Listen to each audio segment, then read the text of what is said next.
To interior कितना बोला है, वो 20 को कहाँ ले जाओ, तो एक्सटीरियर कितना आया, अब उसको कट करो, कट हो रहा है, तो इंटीरियर भी 22 नहीं हो सकता.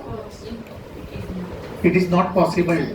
Exterior angle is 22 and it is also not possible that interior angle is 22. હવે ગુજરાતી એવું શક્ય જ નથી કે કોઈ પણ નિયમિત બહુકોણનો બહિષ્કોણ 22 થાય અને એવું બી શક્ય નથી કે બહુકોણનો અંતઃકોણ 22 થાય. બેમાંથી એકય શક્ય નહીં, કેમ કે કટ નહીં થતું. તો આમાં કેમ દાખલો ના ગણ્યો ને એમાં પહેલા દાખલો ગણ્યો? કેમ કે આમાં પહેલામાં શું લખ્યું હતું?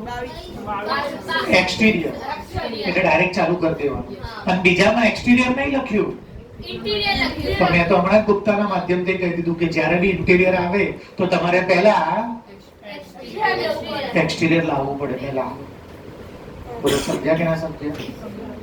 બોલે બેટા આર્યન ડાઉટ હોય તો પૂછને બેટા. ચલો રેગ્યુલર કીધું છે એટલે બધી બાજુ કેવી હશે? નિયમિત એટલે સરખી. મિનિમમ કેટલું હોય ઇન્ટિરિયર? મિનિમમ 3 અને રેગ્યુલર કીધું છે એટલે બધાનું માપ કેવું? તો મિનિમમ જો કેટલું થશે? સરખું 60. મેં કેમ 60 જ આપ્યા, 50 કેમ નહીં આપતો? ત્રણેયનું ટોટલ 180 થવું જોઈએ.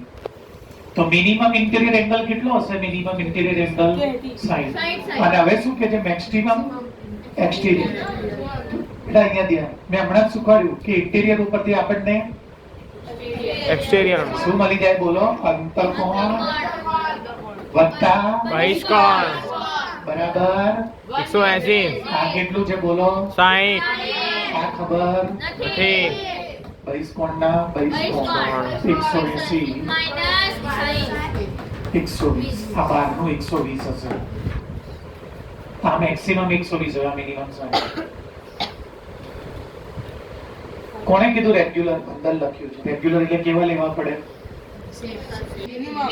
તો હું જે બોલ્યો એમાં મિનિમમ કયું હતું? 3 વાળું, 4 વાળું, 5 વાળું?